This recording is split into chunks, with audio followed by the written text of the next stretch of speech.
어떤 사람이 사막을 여행하고 있었습니다. 혹시라도 낙타가 지치면 바꿔 탈 요량으로 낙타 한 마리를 더 끌고 가게 되었습니다. 주인을 태운 낙타는 뒤에 오는 낙타가 너무 편하게 오는 게 불편했어요. 그래서 몸을 이리저리 흔들고 일부러 몸을 비틀거리면서 주인에게 무언에 호소를 합니다. 그래서 주인은 비틀거린 낙타를 더는 타고 갈 수 없다고 여기고 뒤에 있는 낙타로 갈아타게 됩니다. 그런데 그 낙타는 오히려 주인을 모실 수 있는 기회가 주어진 것을 기뻐했죠. 그런데 홀가분하게 되어서 이제 뒤에서 따라오게 된 낙타는 아직 불편합니다. 등에 짐을 지고 있지 않기 때문에 편하긴 했지만 아무 일 없이 뒤를 따라가는 것이 지루하고 못마땅했던 겁니다. 그래서 이번에는 가다가 멈추게 반복하면서 불편한 심기를 드러냅니다. 그래서 주인은 한참을 생각하다 그 낙타를 자유롭게 다닐 수 있도록 풀어주게 돼요. 모처럼 자유를 얻었다고 여긴 낙타는 사막 이곳저곳을 제 마음대로 돌아다니게 되었습니다. 그런데 밤이 되자 갈 곳을 찾을 수가 없었던 거죠. 목은 말랐고 배는 고팠지만 어디에서도 먹을 것 마실 것을 구할 수가 없었습니다. 결국 낙타는 사막에서 길을 잃고 죽고 말았던 거죠. 반면 주인을 모신 낙타는 주인의 인도를 받아서 목적지에 무사하게 도착할 수 있었습니다. 주인은 낙타에게 물을 먹이고 먹을 것을 주었습니다. 주인을 떠난 낙타는 죽었지만 주인을 모신 낙타는 생명을 보존할 수 있었던 것입니다. 여러분, 신앙의 삶이라고 하는 것, 영적인 삶도 이와 다르지 않습니다. 우리가 하나님을 모시고 살면 우리는 생명을 누려요. 반면 하나님을 떠나면 자유한 것 같지만 생명을 잃게 됩니다. 여러분, 오늘도 우리 교우들 가운데서도 많은 분들이 오미크론 확진 판정을 받았습니다. 그래서 함께 예배에 참석하지 못하고 영상으로 예배를 드립니다. 그런데 오미크론은 독감과 증상이 아주 비슷합니다. 헷갈려요. 가장 차이가 있다면 인후통이 독감과는 비교할 수 없을 만큼 심하다는 겁니다. 침을 삼킬 때 아프죠. 마치 바늘이 찌르는 것 같이 목이 따끔거리고 굉장히 아프다고 그럽니다. 그러면 대개 오미크론이죠. 여러분, 잠언의 말씀이 이와 같습니다. 잠언할 때 바늘 잠자, 찌를 잠자를 쓰는데 바늘처럼 찌르는 말씀이 잠언입니다. 우리의 둔해진 마음을 바늘처럼 찔러서 깨어나게 하는 말씀이 바로 잠언인 거죠. 전곡을 찔러서 휘청거리던 삶을 정신 차리게 하는 말이 바로 잠언인 겁니다. 잠언은 인생의 나침반, 내비게이션과도 같습니다. 잠언을 통해 잘못된 길에서 돌이켜 바른 길을 향해 걷게 될 수가 있는 거죠. 잠언을 영어로 프로버브라고 하는데 프로라고 하는 말은 미리라는 말이고 버브는 말하다는 말이죠. 미리 말한다는 말이죠. 내비게이션처럼 우리가 가야 할 길을 미리 말해주는 것, 그것이 잠언이에요. 하나님은 솔로몬을 비롯해 여러 많은 믿음의 선배들을 통해서 삶의 지침이 될 만한 말씀을 우리에게 미리 말씀해 주셨어요. 그러므로 잠언, 더 나아가 하나님의 말씀을 듣고 행하는 사람이 지혜로운 사람입니다. 특별히 위기의 순간, 삶의 갈피를 잡지 못할 때 우리를 붙들어 줄 수 있는 말씀이 바로 잠언인 것이죠. 여러분, 잠언은 속담이나 격언과는 좀 다릅니다. 속담이라는 게 무엇입니까? 오랫동안 사람들 사이에서 회자되고 검증된 말 아니겠습니까? 콩 심은 데 콩이 나죠. 팥 심은 데 팥이 납니다. 낱말은 새가 듣고 반말은 쥐가 듣습니다. 이렇듯 누구나 쉽게 공감할 수 있는 이러한 생활의 지혜를 정리한 것이 속담이에요. 반면 격언은 학자나 유명 인사들이 깨달은 지혜를 말합니다. 격언은 두 종류가 있는데 말을 한 사람이 누구인지 알면 아포리즘이라고 하고 누가 이 말을 했는지 모르면 격언이라고 부릅니다. 여러분, 너 자신을 알라? 우리는 이것을 소크라테스가 한 말로 잘 알고 있습니다. 인간을 생각하는 갈대라는 말은 파스칼이 한 말이죠. 사랑은 마주보는 것이 아니라 같은 방향을 바라보는 것이라는 것은 어린 왕자를 쓴 생텍쥐베기가 한 말입니다. 대개 이런 것들을 아포리즘이라고 불러요. 반면 공격이 최선의 방어다. 여러분, 이 말은 누구나 공감하지만 누가 한지 알지 못해요. 그래서 격언이라고 부릅니다. 여러분, 우리가 낯선 길을 갈 때 종종 내비게이션을 이용하지 않습니까? 우리 인생도 마찬가지입니다. 아직 한 번도 끝까지 가보지 못한 인생 아닙니까? 앞으로 무슨 일이 일어날지 누가 감히 장담할 수 있겠습니까? 하나님은 우리를 아무렇게나 만들지 않으셨어요. 우리 인생처럼 깊고 다양하고 심오한 것이 어디 있겠습니까? 다윗은 시편에서 이렇게 고백을 하죠. 하나님이여, 주의 생각이 내게 어찌 그리 보배로우신지요? 그 수가 어찌 그리 많은지요? 내가 세려고 할지라도 그 수가 모래보다 많도소이다. 우리를 향한 하나님의 생각, 우리를 향한 하나님의 계획이 바다의 모래처럼 많다는 거예요. 여러분, 누가 모래를 다 셀 수 있겠습니까? 누가 인생을 다 헤아리며 살 수 있겠습니까? 앞으로 우리에게 어떤 일이 일어날지 누가 감히 장담하며 살 수 있겠습니까? 그만큼 우리의 삶은 다양하고 심오하다는 겁니다. 아무도 예측할 수 없고 불명확합니다. 그렇기 때문에 우리의 삶을 분명하게 잡아줄 수 있는 절대적인 하나님의 말씀이 우리에게 필요한 겁니다. 여러분, 세상은 하루가 다르게 변하고 있어요. 우리 마음 역시 하루에도 수십 번 바뀝니다. 그러므로 우리에겐 변하지 않는 원칙이 필요해요. 그게 바로 하나님의 말씀인 겁니다. 여러분, 성경은 우리에게 세 가지 영원한 것이 있다고 말씀하는데 하나님이 영원하세요. 하나님은 어제나 오늘이나 영원토록 동일하신 분입니다. 또한 성도들이 영원합니다. 하나님 앞에 영생을 누릴 자이기 때문에 영원할 수밖에 없는 거죠. 그리고 세 번째, 하나님 말씀이 영원합니다. 하나님은 하나님 말씀대로 행하시고 또 말씀은 천지가 없어지기 전에는 1.1핵도 없어지지 않는다고 분명히 말씀하고 있지 않습니까? 오늘 말씀을 세 가지로 여러분들과 함께 나눠보고자 합니다. 여러분, 잠언이 기록된 목적은 우리를 지혜롭게 하기 위해서입니다.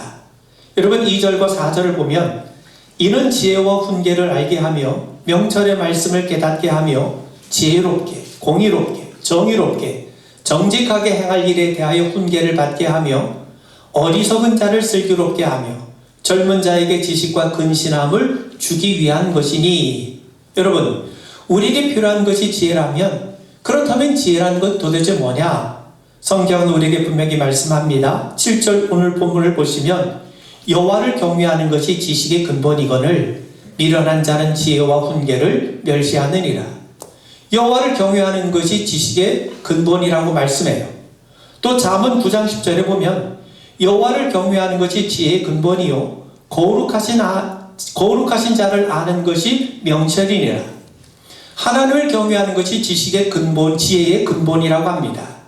근본이라는 말이 뭡니까? 으뜸이 된다, 토대가 된다, 바탕이 된다는 말이죠. 그러므로 여호와를 경외하는 것이 모든 지식의 근본이요 지혜의 바탕이 된다는 겁니다. 여러분, 잠언은 하나님을 경외하는 것을 깨우쳐준 말씀입니다. 하나님을 경외하는 것이야말로 모든 지식과 모든 지혜의 근본이요 바탕이요 토대가 된다는 말씀이죠. 그러므로 잠언은 다른 성경과 마찬가지로 우리에게 하나님을 일깨워주는 말씀입니다. 그렇다면 여러분, 하나님 경외한다는 것이 무엇입니까? 하나님 두려워한다는 거죠. 왜 하나님을 두려워합니까? 하나님은 소멸하는 분이시기 때문에 두려울 수밖에 없어요. 그런데 우리가 하나님을 경외하는 것은 그분께 우리가 조금만 잘못을 해도 무서운 심판을 받을까봐 두려워하는 그런 두려움이 아닙니다. 그건 종의 영성이에요. 종은 주인을 두려워하기 마련이죠. 그런데 우리는 종이 아니라 하나님의 자녀입니다. 자녀는 아버지를 두려워하는 자가 아닙니다. 아버지를 사랑하고 공경하는 자예요. 아버지를 사랑하기 때문에 그분을 실망시켜드리지 않기 위해서 최선을 다하죠. 아버지를 공경하기 때문에 아버지의 명에 누가 가지 않도록 최선을 다합니다. 하나님을 두려워한다는 말이 바로 이런 것입니다. 하나님이 무섭고 두려운 존재란 말이 아닙니다. 하나님의 은혜와 사랑을 받는 자녀로서 과연 내가 하나님 앞에 바르게 살아가고 있는지, 제대로 살아가고 있는지, 하나님의 뜻대로 살아가고 있는가? 그걸 두렵고 떨리는 심정으로 따른다는 말입니다. 여러분, 우리가 하나님께 받은 은혜는 너무 과분하지 않습니까? 그분이 우리에게 베푸신 사랑과 복의 실로 엄청나요. 우리는 구원받았습니다. 하나님의 자녀가 되었습니다. 하나님의 기업을 잇는 자가 되었습니다. 우리가 도대체 무엇이기에 이렇게 엄청난 은혜를 주셨는지 때로 황송하기도 하고 오히려 두렵고 떨리기까지 합니다. 여러분, 이것이 경외입니다. 그러므로 지혜의 근본은 하나님을 경외하는 거예요. 하나님의 자녀가 되고 성도가 된 것을 귀하게 여기고 그 은혜를 주신 하나님을 기뻐하는 것. 그럴 때 우리는 하나님을 참되게 예배할 수 있고 그분의 뜻대로 살아갈 수 있지 않겠습니까? 잠언이 가르치는 것이 바로 이런 겁니다. 여러분, 어느 성악가가 많은 청중들 앞에서 노래 부르고 또 이분은 그 KBS 열린음악회에도 여러 번 이렇게 나와서 노래를 부른 그런 경험이 많은 분이에요. 그런데 이분이 유독 교인들 앞에서 찬양을 하면 매우 두렵고 떨린다고 그래요. 왜 그러냐면 내가 교인들 앞에서 찬양을 하는 것 같지만 하나님께 올리는 찬양이기 때문에 그 자리에 우리 두 눈에 보이지 아니하지만 하나님께서 임재하셔서 그 찬양을 받고 계시기 때문에 그렇기 때문에 정말 두렵고 떨리는 마음으로 찬양을 하게 되더라는 겁니다. 여러분, 하나님과 관련해서 사람들을 두 부류로 나눌 수 있어요. 하나님을 아는 자와 모르는 자입니다. 하나님을 모르면 하나님이 우리를 위해서 무슨 일을 행하셨는지 어떤 은혜를 베푸셨는지 알 턱이 없죠. 반면 하나님을 아는 사람은요, 하나님이 나를 창조하셨고 구원하셨고 자녀 삼아주셨음을 압니다. 또한 그 하나님이 세상을 홀로 주관하고 계심을 알고 있어요. 그러므로 하나님을 아는 사람과 모르는 사람은 같을 수가 없어요. 불신의 세상에서 정말 하나님을 알게 되는 것, 이게 지혜입니다. 하나님이 우리 아버지가 되심을 깨닫는 것, 이것이 지혜입니다. 그런데 여러분, 성경이 말하는 지혜와 세상의 지혜는 다릅니다. 세상적인 지혜는 한마디로 말하면 세상을 살아가는 처세술이나 우리가 갖고 있는 지식을 잘 활용하는 그런 능력을 말하죠. 그런데 성경이 말씀하는 지혜는 하나님을 인정하고 그분이 나의 하나님이 되시고 아버지가 되시고 주권자가 되심을 깨닫는 겁니다. 세상의 지혜도 필요합니다. 그런데 영적인 지혜는 이것과 비교할 수가 없어요. 여러분, 세상이 우리 뜻대로 됩니까? 절대로 그렇지 않아요. 왜 우리 뜻대로 되지 않습니까? 우리가 주권자가 아니기 때문에 그렇습니다. 주권자는 하나님이세요. 하나님이 세상을 주관하고 계시기 때문이에요. 그러므로 하나님을 아는 것이 지식이고 하나님을 인정하는 것이 명철이고 하나님의 뜻에 따르는 것이 지혜인 겁니다. 여러분, 우리 요셉의 이야기를 너무나도 잘 압니다. 요셉의 눈에, 형들의 눈에 요셉은 정말 건방져 보여요. 아버지의 사랑을 독차지하고 있는 것도 마땅치 않은데 그의 꿈은 형들의 마음에 불을 질렀습니다. 형들이 요셉의 종이 되는 꿈을 꿨기 때문이죠. 그러던 어느 날 요셉은 아버지의 심부름으로 형들을 찾아와요. 그러자 형들은 유다의 제안을 받고 요셉을 애굽의 종으로 팔아넘깁니다. 그러면서 그들이 뭐라고 얘기합니까? 이 일을 통해서 요셉의 꿈이 어떻게 되는지 한번 시험해 보자는 거예요. 요셉의 꿈대로 되는지 아니면 요셉의 꿈대로 되지 않는지, 우리가 요셉을 애굽의 종으로 팔아넘겼으니 과연 요셉의 꿈처럼 되겠느냐 한번 시험해 보자는 거죠. 그런데 생각해 보세요. 요셉은 낯선 이국 땅의 노예로 팔렸습니다. 아버지의 사랑만 받고 자라온 철부지가 어떻게 그 모진 노예 생활을 견딜 수 있겠습니까? 형들은 요셉의 꿈을 그야말로 개꿈으로 일장춘몽증으로 여기고 있었어요. 그런데 형들이 깨닫지 못한 것이 하나 있습니다.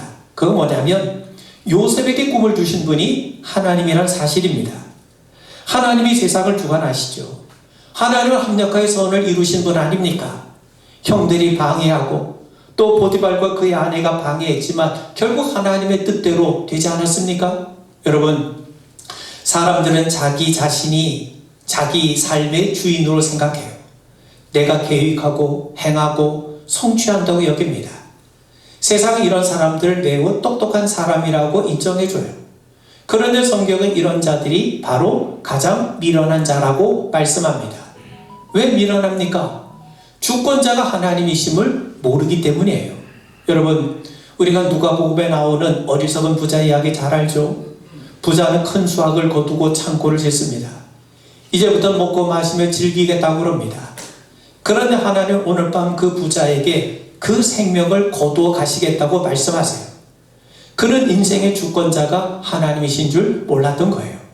자기가 인생의 주권자인 줄 알았던 겁니다. 그래서 어리석은 자인 겁니다. 여러분, 세상 일은 절대로 우리 뜻대로 되질 않습니다. 지금까지 살아온 삶을 한번 살펴보세요. 내 마음대로 된 것이 별로 없지 않습니까? 우린 자기 생각 하나 지키지 못해요. 자기 감정 하나 주스르지 못합니다. 우리 입술 하나 제대로 다스리지 못합니다. 사소한 일에 넘어졌던 순간이 얼마나 많았습니까? 작은 성질 하나 이기지 못하면서 어떻게 자기 인생을 스스로 책임질 수 있다는 말입니까? 정말 내 마음대로 되는 것이 아니구나. 정말 하나님의 뜻대로 되는구나. 하나님께서 나의 아버지가 되시는구나. 정말 하나님께로 내가 돌아가서 그분의 뜻대로 사는 것이, 이것이 진짜로 내가 사는 거구나. 여러분, 이걸 깨닫는 것이 바로 지혜인 겁니다.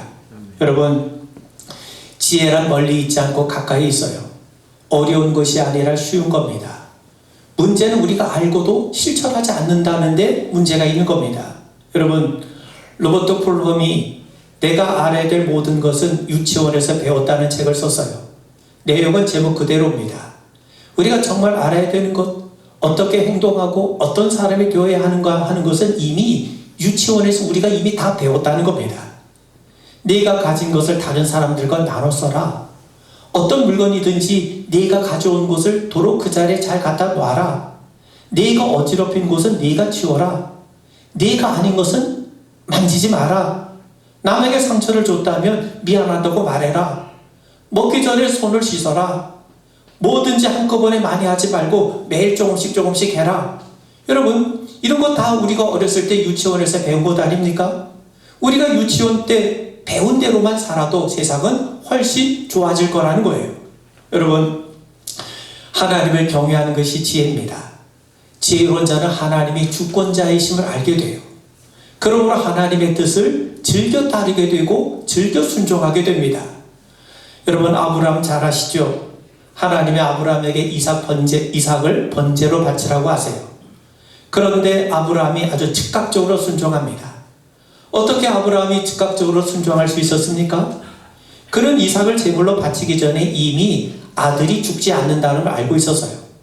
그렇다고 하나님과 도박을 했다는 말이 아닙니다. 아브라함의 모습 속에는 죽기를 각오하는 결단이나 비장함이 보이질 않아요. 아브라함은 그만큼 하나님을 굳게 신뢰했다는 겁니다. 하나님은 지금까지 한 번도 자신에게 해가 되는 일을 하신 적이 없어요. 그는 하나님이 자기를 부르신 뜻과 자기에게 아들을 주신 목적을 잘 알고 있어요. 그리고 모든 일을 하나님이 뜻대로 이루어 가신다는 것도 아브라함은 이미 여러 차례 경험했고 알고 있어요. 그는 하나님의 선하심을 알고 있기 때문에 마지못해 하는 복종이 아니라 자원하는 마음으로 순종할 수 있었던 겁니다. 그때 하나님이 그에게 뭐라고 말씀합니까? 네가 나를 경외하는 줄 알게 되었다고 말씀하세요. 하나님을 경외하는 모습이 아브라함의 순종을 통해 드러났다는 겁니다. 아브라함은 하나님 앞에 순종함을 통해서 정말 하나님이 준비하신 하나님, 여호와 일의 하나님이심을 새롭게 경험하고 깨닫게 되었던 겁니다. 그러므로 여러분, 경외라고 하는 건 뭐냐면 하나님이 어떤 분이신가를 바로 아는 거예요. 그럴 때 우리는 하나님 앞에 어떻게 행동할지를 알게 되죠. 지혜는 뭡니까? 하나님을 경외하는 거예요. 하나님을 경외하면 그분의 뜻에 순종하는 것이 복되고 옳고 내게 유익이 되는 것을 알게 됩니다. 그래서 그 결과 하나님의 선하심을 더 깊이 체험하게 되고 또 하나님의 선하심을 더 깊이 체험할수록 하나님을 더 경외하게 되고 이러한 선순환의 과정이 이루어지게 되는 거예요.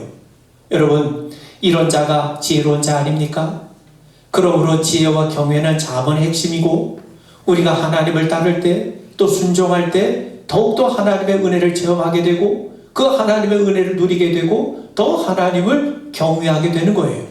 여러분, 이스라엘 백성들이 애굽의 노예로 있을 때 하나님께서 모세를 보내셨어요. 바로를 완고하게 저항을 합니다. 그래서 하나님의 애굽에 10가지 이적을 베푸셨죠. 그 중에 5번째 이적이 뭐냐면 바로 우박이 쏟아지는 겁니다. 이때 애굽 사람들 중 일부는 모세가 한 말을 따라서 가축을 다 집 안으로 피신을 시켜요. 그래서 우박에서부터 자신의 가축을 보호할 수가 있었습니다. 그들은 분명 애굽의 우상을 섬기는 애굽 사람들이었어요. 그런데 4번에 걸친 이적을 보면서 모든 일이 하나님이 말씀하신 대로 그분의 뜻대로 이루어지는구나, 그걸 깨달았던 겁니다. 그래서 이번에도 하나님 말씀대로 우박이 내릴 것을 알고 가축을 미리 피신을 시켰던 거죠. 불신자도 하나님의 말씀에 순종하니까 복을 누리게 되었다는 겁니다. 성도 여러분, 잠언의 말씀, 곧 하나님의 말씀을 내게 주신 말씀으로, 순종해야 될 말씀으로 받아들이십시오.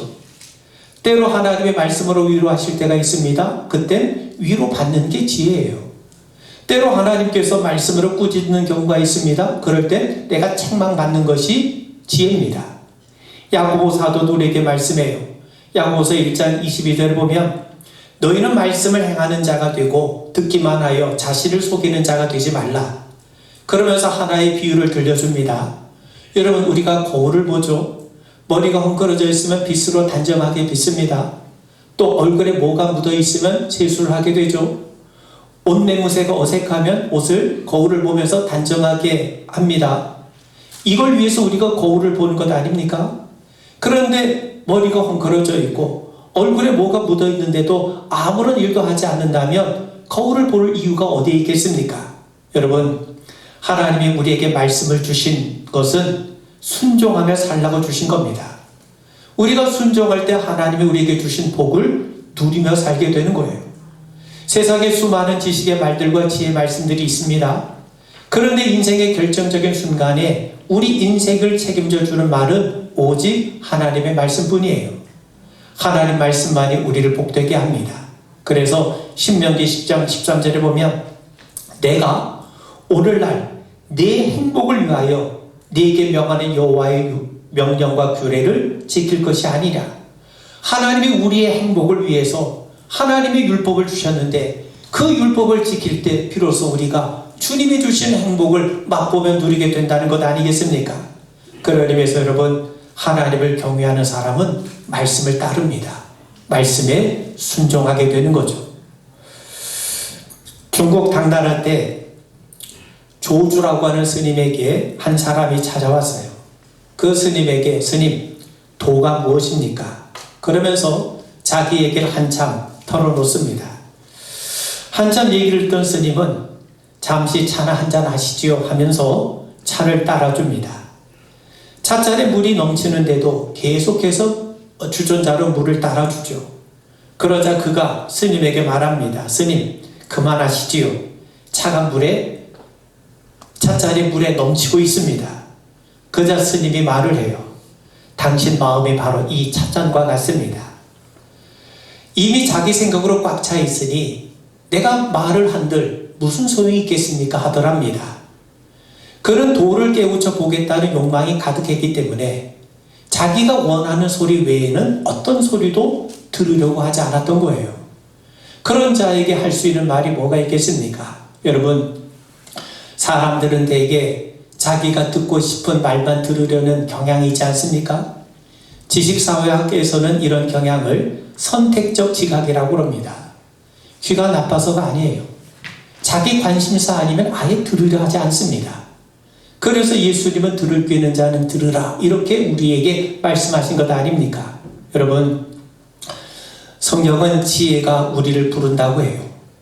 지혜는 은밀한 것이 아닙니다. 누구에게나 열려 있어요. 내가 지혜를 추구하는데 지혜가 도망가는 것이 아닙니다. 오히려 그 반대입니다. 하나님이 말씀하지 않으셔서 우리가 듣지 못하는 것이 아니라 하나님은 말씀하시는데도 우리가 들으려고 하지 않기 때문에 문제가 발생하는 거예요. 우리가 하나님 말씀을 들어도 꼭 선별해서 듣습니다. 그래서 지혜는 제발 내 말을 들으라고 우리에게 간청하는 거예요. 20절 21절을 보면 지혜가 길거리에서 부르며 광장에서 소리를 높이며 시끄러운 길목에서 소리를 지르며 성문 어귀와 성중에 그 소리를 발하여 이르되 지혜가 길거리에서 부르고 광장에서 소리를 높이고 시끄러운 길목에서 소리를 지르고 성문에서 소리를 높이 외친다는 거예요.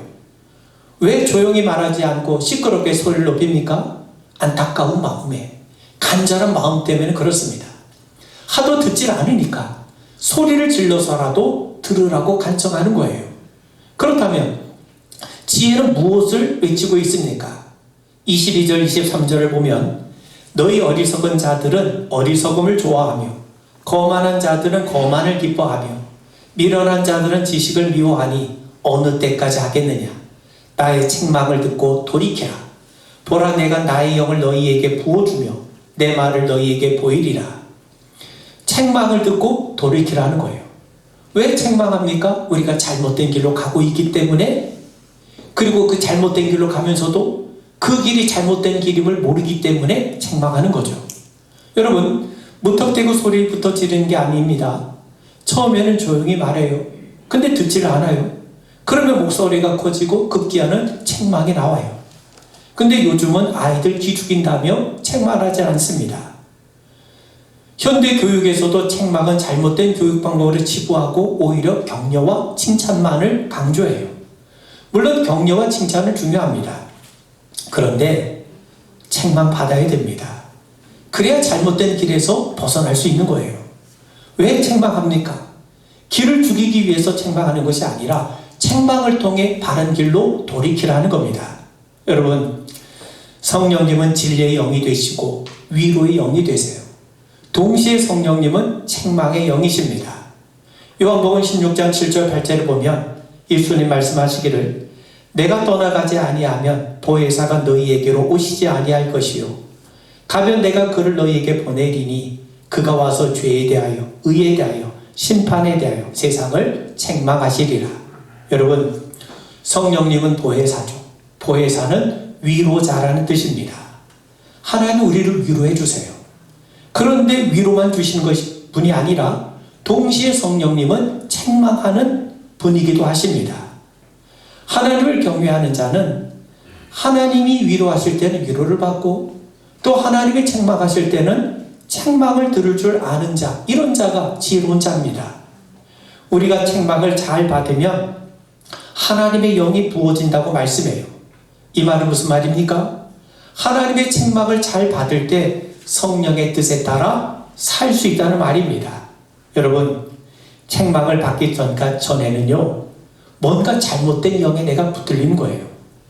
그런데 하나님의 책망을 받아들이는 순간 잘못된 영, 거역의 영, 미련한 영이 떠납니다. 대신 성령이 우리 가운데 오셔서 성령의 뜻에 따라 살아가게 돼요. 그러므로 책망은 어두운 영에 사로잡힌 나를 정말 자유하게 해주는 은혜의 영이 되는 겁니다. 여러분, 예수님의 제자들에게 십자가를 말씀하세요. 그러자 베드로가 절대로 그런 일이 있어서는 안 된다며 항변합니다. 예수님이 베드로를 꾸짖으시면서 사단아 물러가라, 너는 나를 넘어지게 하는 자로다. 베드로를 책망하시죠. 여러분, 베드로의 입장에서는 억울했을 겁니다. 그는 정말 주님을 사랑하고 공경하고 위하는 마음에서 그런 말을 했을 거예요. 여러분, 마귀는요 얼마나 간교한지 예수님을 사랑하는 그 베드로의 마음을 이용해서 예수님의 십자가를 방해하려고 했던 겁니다. 그래서 예수님이 베드로를 책망하신 거예요. 그런데 주님의 깊은 뜻을 알 수 없었던 베드로는 서운한 감정이 들었을 겁니다. 그런데 만약 베드로가 예수님의 책망을 받아들이지 않았다면 그는 예수님에 대해서 섭섭한 마음이 들었을 것이고 또 예수님에 미워졌을 것이고 더 나아가 큰 시험에 들어서 예수님을 대적하게 되었을 겁니다. 그런데 베드로는 책망을 수용해요. 내가 뭔가 잘못했구나. 하나님의 뜻보다 내가 인간의 뜻을 앞세웠구나. 내가 내 생각보다 주님의 생각이 더 옳구나. 그런 책망을 받아들였기 때문에 그의 속에 들어왔던 사단이 빠져나갈 수가 있었던 겁니다. 그러므로 성령이 책망하실 때 들어야 됩니다. 책망을 들을 줄 아는 자가 지혜로운 자인 겁니다. 아멘. 여러분, 최근의 리더십은 눈의 리더십에서 귀의 리더십으로 바뀌어가고 있어요. 눈의 리더십이라는 게 뭡니까? 앞을 보고 미래를 전망하고 비전을 바라보는 그런 리더십이에요. 반면 귀의 리더십은 경청하는 리더십입니다. 우리가 모든 것 다 알 수 있는 것이 아니지 않습니까? 우리 모든 것 다 알아야 사는 것 아닙니다. 그럴 필요도 없어요. 근데 우리가 들을 수는 있어요. 물론 최종적으로 판단하는 것은 본인의 몫이지만 우리가 그러기 위해서는 우리는 들어야 됩니다. 여러분, 우리는 지혜가 부르는 소리, 하나님의 말씀에 귀를 기울이고 들어야 됩니다. 성도에게 가장 중요한 것은 하나님의 말씀을 듣는 거예요. 하나님 위로하실 때 아멘하고 받으셔야 됩니다. 하나님이 책망하실 때도 아멘하고 받으셔야 됩니다. 그럴 때 우리가 성령의 뜻대로 행할 수 있어요. 이런 자가 지혜로운 자 아니겠습니까? 여러분, 가장 위험한 순간은요, 말씀이 들리지 않을 때입니다. 이건 내가 어떤 잘못된 영에 사로잡혀 있다는 증거가 되는 거죠. 세상이 복잡한 게 아닙니다. 사실 내 마음이 복잡한 것이죠. 바울은 우리에게 말씀합니다. 형제들아, 지혜에는 아이가 되지 말고 악에는 어린아이가 되라. 지혜에 장성한 사람이 되라. 야고보 사도는 우리에게 말씀해요. 너희 중에 누구든지 지혜가 부족하거든 모든 사람에게 구히 주시고 꾸짖지 아니하시는 하나님께 구하라. 그리하면 주시리라. 사랑하는 성도 여러분, 그리스도인은 지혜로운 사람 아닙니까? 하나님께서 우리에게 날마다 성령을 함께 해주셔서 우리가 하나님을 경외하는 지혜로운 주의 백성으로 세워주시기를 주의 이름으로 축원을 드립니다. 아멘. 우리 기도하겠습니다. 하나님, 우리 모두가 지혜로운 사람 되길 원합니다. 하나님 경외하는 자가 되길 원합니다. 하나님을 온전히 알아서 주의 말씀대로 주님의 뜻대로 행하며 순종하게 하시고 또 우리가 주의 말씀대로 행할 때마다 더 크고 놀라운 은혜를 누리며 주님의 선하심을 깨달아 더 주를 경외하는 주의 백성 되게 하옵소서. 예수님 이름 받들어 간절히 기도하옵나이다. 아멘.